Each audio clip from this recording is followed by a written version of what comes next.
Élémentaire, mon cher Nico, une émission présentée par Nicolas Blondet, expert en qualité d'air intérieur. Eh bien, chers auditeurs, chères auditrices, plutôt chères auditrices, chers auditeurs d'Élémentaire, mon cher Nico, bienvenue pour cette nouvelle émission de ce mois de janvier 2022. Et oui, ça avance, les années passent et on en apprend toujours de plus en plus sur cette qualité de l'air.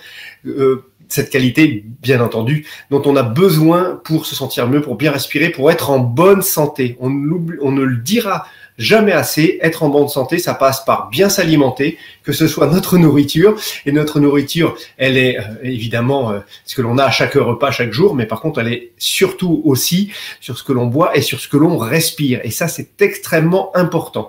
Alors, pour préserver notre qualité de l'air, bien entendu, on n'hésite pas, on continue de s'informer, on devient des actes air. Ça c'est plutôt quelque chose d'intéressant. On s'informe pour bien agir. Et pour bien agir, aujourd'hui, par exemple, vous pouvez aller consulter le site du ministère de la Santé. Et notamment, il y a une petite fiche qui s'appelle l'air intérieur. Comment avoir un air intérieur plus sain et quels bons gestes adopter. Pour parler de bons gestes, on peut évoquer tout simplement l'aération tous les 10 minutes dans nos logements, puisque les systèmes de ventilation mécanique, qu'elles soient hygroréglables, autoréglables, qu'on ait à faire de l'extraction, qu'on ait à faire de la ventilation par insufflation, qui est un système aussi extrêmement efficace, ou de la double flux, on a besoin de renouveler notre air, de s'assurer qu'il fonctionne bien. On va également faire attention à aérer davantage quand on bricole, quand on prend des douches. Tous ces gestes-là sont extrêmement importants. Quand on est également une maman enceinte qui va donner la vie, il faut être vigilant à cette qualité de l'air, aussi que l'on soit en conception ou quand on allaite. Et puis, on va éviter toutes ces, expositions aux produits chimiques, on le sait très bien, qui sont plutôt néfastes. Mais il y a tellement de sujets.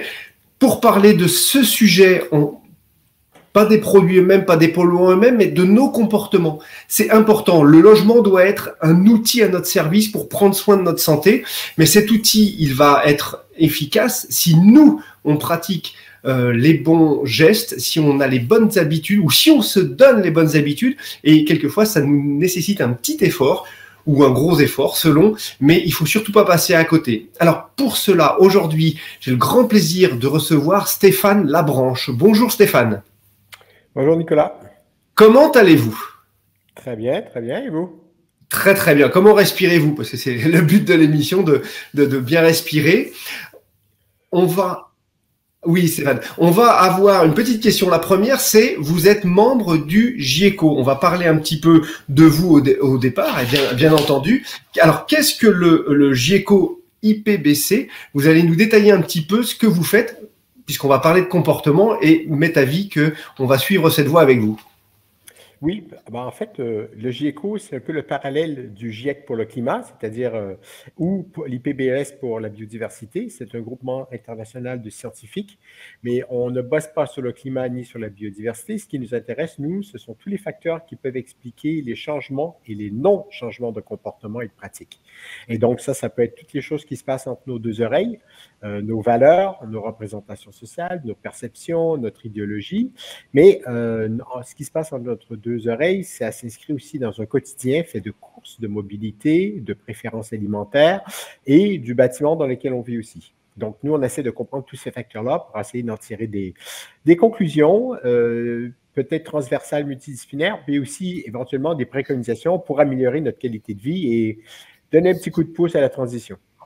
Alors cette transition, justement, on a toujours en tête de se rappeler que si on prend pas soin de notre qualité de l'air, elle est dégradée, on a un nombre conséquent de décès qui sont chaque année, mais on n'a pas que ça, on va pas parler de cela aujourd'hui, on a aussi des effets directs et indirects qui sont associés à des problématiques de santé, des problématiques d'être, et qui sont pas forcément jusqu'au décès, mais qui ont aussi leur impact, et on va se retrouver sûrement avec des logements qui vont devoir être à notre service. On pense peut-être à des enfants qui sont lourdement affectés, on le sait qu'ils le sont de plus en plus jeunes maintenant sur des problématiques respiratoires, et il va y avoir le besoin de la famille, le besoin des proches pour s'en occuper, mais il va y avoir aussi besoin de notre logement ou nos lieux de vie à côté qui vont devoir être en bon sens par rapport à ça, puisque c'est assez lourd. Dites-nous-en un petit peu plus.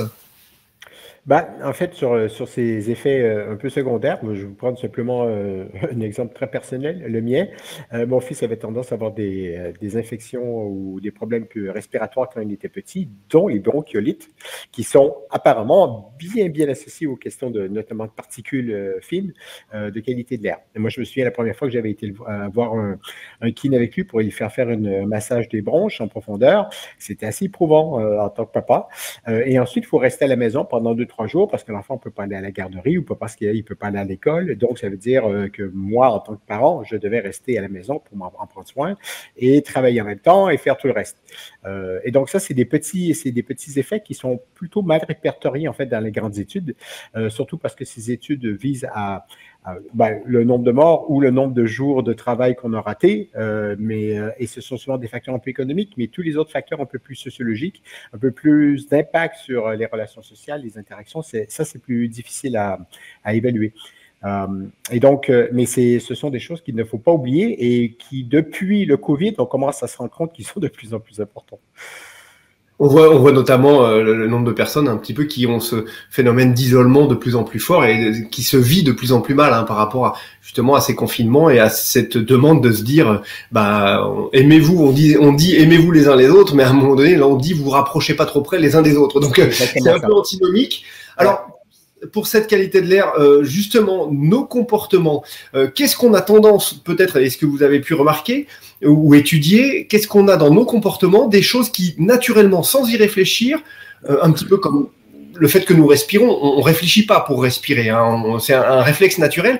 Quels sont, en tant que nous, êtres humains, nos réflexes je dirais pratique et bénéfique pour nous, et à côté de ça, quels sont peut-être aussi des effets qu'on a tendance à pratiquer et qui sont moins efficaces ou plutôt dégradants pour nous. Je vous explique rapidement. En fait, j'ai fait plusieurs projets de recherche et notamment avec des prêts de microcapteurs. Donc, c'est des gens qui se promènent avec des petits boîtiers et qui mesurent la qualité de l'air, particules fines. On ne parle pas des autres types de pollution de l'air intérieur ou extérieur, mais des particules fines et qui, en fait, se retrouvent face avec une appli à regarder en temps réel le niveau de particules fines dans leur maison, dans leur voiture et tout. Et je vous dis ça parce qu'en fait, certaines des mesures qu'ils ont faites viennent renforcer certaines croyances correctes dans la culture populaire qui dit que, en fait, quand on ouvre les fenêtres, effectivement, on remarque une différence. C'est-à-dire que si on fait aérer, en fait, ça va bien et en général, on va assainir, particules fines bien entendu, on va assainir l'air intérieur. Donc, ça, c'est passé dans la culture courante. La plupart des gens le font. On va diminuer le CO2 aussi, évidemment. Oui, en hiver, on le fait moins parce que ça fait rentrer l'air froid et puis que c'est pas agréable et que ça nous coûte cher en facture, donc on n'ose pas. Mais effectivement, c'est une chose qu'on fait. Mais il y a d'autres choses que les gens ne comprennent pas, ils ne savent pas jusqu'à ce qu'ils le voient sur leur microcapteur. Vous faites cuire des crêpes, vous faites frire, vous faites cuire des toasts. Vous faites griller du pain, vous faites tout ça, et là, les gens regardent les taux de particules fines exploser dans leur cuisine.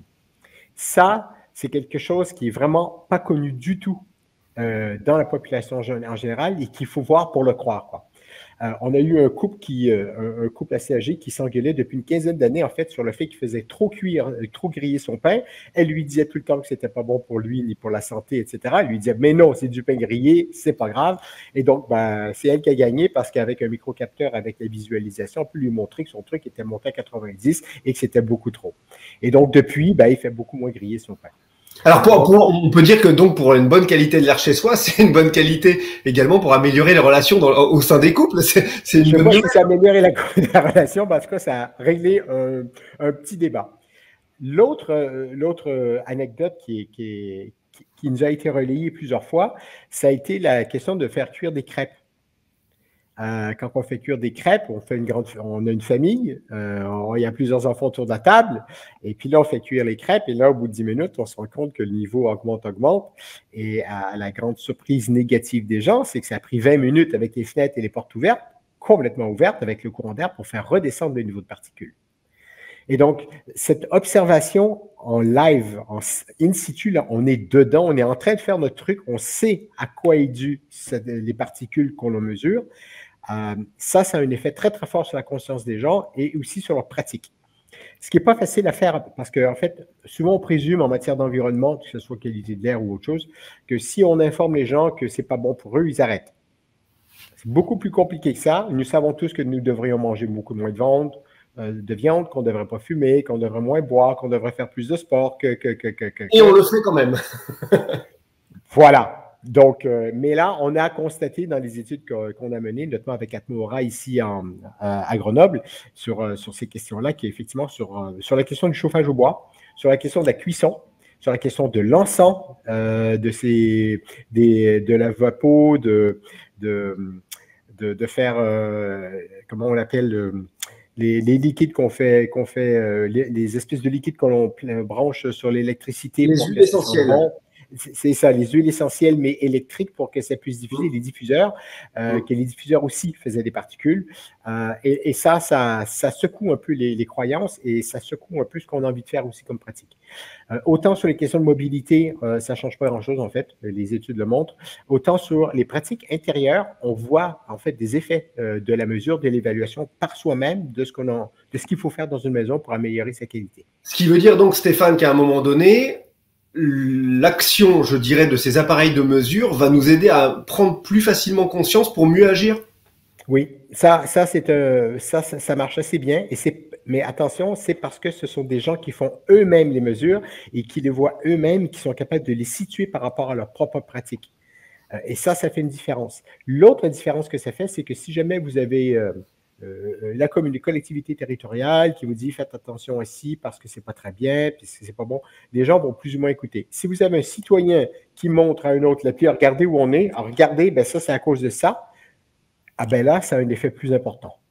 Donc, et est-ce qu'on va pas risquer d'avoir un effet quelque part? C'est vrai que plus on peut avoir cette information, alors plus ou moins fiable, hein, c'est le vrai enjeu de ce que l'on doit suivre aussi, parce que nos appareils doivent être à notre service. Hein, faut pas faire l'inverse. La machine est au service de l'homme et pas l'inverse, même si c'est nous qui la mettons en route. Mais par contre, est-ce que ça va pas avoir peut-être à un moment donné un effet trop anxiogène qui peut nous amener à se dire finalement on est foutu ou c'est comme ça et ça sert à rien de faire mieux? Les êtres humains sont des gens intéressants, c'est pour ça que je suis sociologue et non pas technologue. Alors, on a posé cette question-là de l'anxiété. On a eu des réponses hyper intéressantes. Tout d'abord, il y a une des femmes qui avait eu son micro-capteur pendant 2 semaines et pendant 2 semaines était dans le rouge. On avait un pic de pollution à Grenoble depuis 2 semaines. Et le dimanche, ça tombe dans le jaune, voire même le vert. Elle ne comprend pas pourquoi. Donc, elle a ramené le capteur le lundi pour dire le capteur semble faire défaut, il ne marche pas. Il ne fonctionne pas. Je dis pourquoi il ne fonctionne pas? Regardez, il était dans le vert, ça fait 2 semaines qu'il était dans le rouge. J'ai dit non, c'est parce qu'en fait, il y a beaucoup plus de cuillères et en fait, ça a nettoyé le ciel et donc votre capteur marche très bien. OK, ça c'est une première chose. Mais j'ai dit, mais le voir dans le rouge comme ça ne vous a pas angoissé pendant 2 semaines?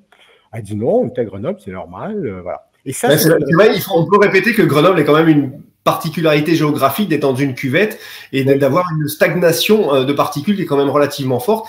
Et on peut toujours aussi féliciter, je dirais, l'agglomération grenobloise qui œuvre énormément pour tenter et améliorer tout cela. Hein. Ah oui, sur ces questions de qualité d'air, Grenoble est vraiment en avance en termes innovantes, en termes de mesures à mettre en œuvre. Mais ça, c'est une réponse qu'on a eue sans arrêt. Mais on a eu d'autres réponses inverses. C'est des gens, en fait, qui ont passé 10 jours avec leur capteur, qui n'avaient que du vert et du jaune et arrivaient très déçus de ne pas avoir connu du rouge parce qu'ils voulaient savoir de quoi ça avait de l'air. Est-ce que, en voyant du rouge, là, est-ce que ça veut dire que je peux sentir dans ma respiration? Est-ce qu'en montant les escaliers, je vais être plus essoufflé que d'habitude? Est-ce que si je prends une marche ou que je fais du vélo, est-ce que ça va être plus difficile? Et en fait, ils étaient déçus de ne pas avoir du rouge. Donc, c'est l'inverse de l'angoisse. Donc, on les a pressés un peu sur cette question de l'angoisse et à Grenoble, du moins, ce n'est pas un truc qui émerge. C'est ça c'est intéressant. Parce qu'on s'y attend, parce qu'on vit avec, et puis que finalement, c'est peut-être pas si pire que ça non plus.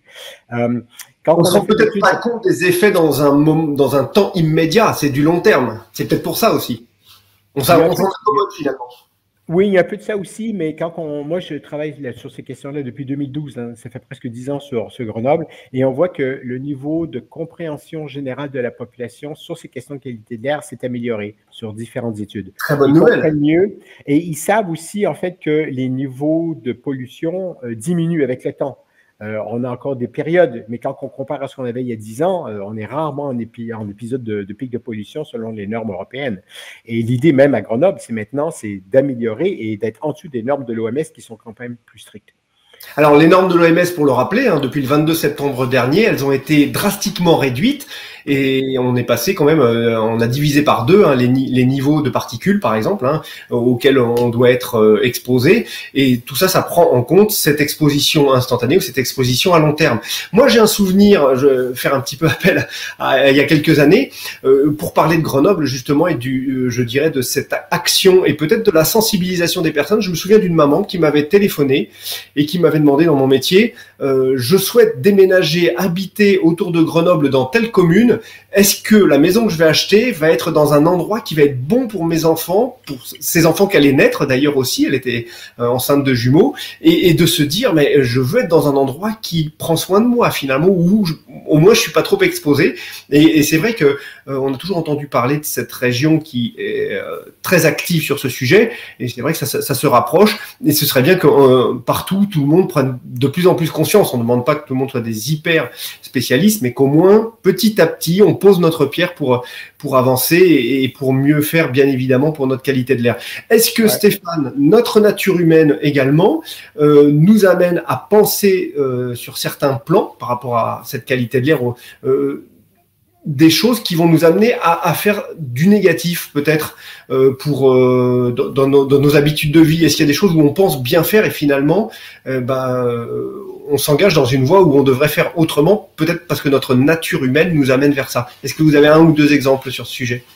La nature humaine, je ne sais pas, mais ce qui est très clair, c'est que justement la question des assainisseurs d'air, l'encens, qui sont interprétés, perçus comme étant des choses qui vont purifier l'air, qui vont améliorer la qualité de l'habitat, qui vont améliorer peut-être que ça améliore le mood dans lequel on se sent, parce qu'on se sent plus dans un cocon, mais de l'encens, ça demeure quand même une manière de brûler quelque chose à très basse température et donc qui va naturellement émettre plus de particules. Voilà. Il y a des résidus de combustion, là, c'est évident. Voilà. Et donc, ça, il faut le prendre en compte. Donc, c'est pas toujours évident. C'est pas toujours évident. L'autre chose aussi, c'est tout ce qui concerne la cuisine, mais là, c'est pas la même chose. Quand on cuisine, on n'a pas l'impression d'avoir un impact sur la qualité de l'air. Donc, dans le cas de l'encens, on a l'intention d'avoir un impact positif alors que ça a un impact négatif, mais sur d'autres comportements, c'est juste qu'on ne fait pas le lien, en fait. D'accord. Donc, ça, c'est autre chose encore. Il va falloir commencer à penser à vraiment un peu plus à chacun de nos actes, évidemment. Ouais, il y a un dernier enjeu qui est pour moi très important, c'est la question du brûlage du chauffage au bois. Parce que un des problèmes qu'on a eu en 2014 et qu'on continue à avoir un petit peu, c'est cette confrontation avec la représentation sociale dominante sur la question du chauffage au bois. C'est que parce que le bois est naturel et que ça sent bon, ça ne peut pas être nocif pour la santé. Voilà une idée reçue qui fait bien de casser. Hein, voilà, exactement. Et ça, c'est un exemple parfait de la question, en fait. Alors, écoutez, Stéphane, on arrive à la fin de l'émission. On est obligé de donner une fin à cette émission. On en parlait avant de démarrer. On est capable de tenir 3 ou 4 heures. On va pas infliger ça à nos auditeurs et nos auditrices. Par contre, il est vrai qu'on va se retrouver. Moi, j'apprécie énormément que vous ayez pu vous libérer pour venir avec nous et nous expliquer tout cela. Mais surtout, ce qui me fait plaisir, c'est d'entendre que on prend de plus en plus conscience et que petit à petit, on progresse. Ça, c'est extrêmement important. Et puis, à un moment donné, on va avoir une bascule où finalement, tous ces petits points positifs vont nous amener une bascule plus importante auquel on s'attendait pas, mais qui va être, je dirais, salvatrice. Hein, petit à petit, on fait notre chemin. Et l'important, c'est pas de mettre un pied en arrière, mais toujours de progresser, même si on va quelquefois où on paraît ne pas aller assez vite. Stéphane, membre du GIECO, sociologue, je vous remercie encore d'être venu nous retrouver. On se retrouvera une autre fois sur Radio Imo et pour Element Air, puisque le but c'est de suivre, je dirais, nos invités et de suivre cette amélioration de notre qualité de l'air, puisque c'est pour ça que l'on agit et que l'on est là avec vous chaque fois, dans chaque émission. Stéphane, merci encore. Merci. Juste pour annoncer que FIMEA et le GIECO je vais faire une petite conférence sur la même question des comportements et de la qualité de l'air le 28 janvier. Donc, vous pouvez aller voir sur le site du FIMEA ou du GIECO. Ça va être une petite conférence le matin, 8h30, style déjeuner. Voilà. Très bien. Et la FIMEA, on le rappelle, Fédération interprofessionnelle des métiers de l'environnement atmosphérique. Merci encore à vous. Merci beaucoup. Restons tous à s'informer pour bien agir. Soyons des actes R, je dirais, consciencieux et dans le temps. Merci à vous. Au revoir, mesdames, messieurs, et à bientôt sur Élémentaire. Élémentaire, mon cher Nico, une émission à réécouter et télécharger gratuitement sur radio-imo.fr, l'application mobile Radio Imo et sur tous les agrégateurs de podcasts.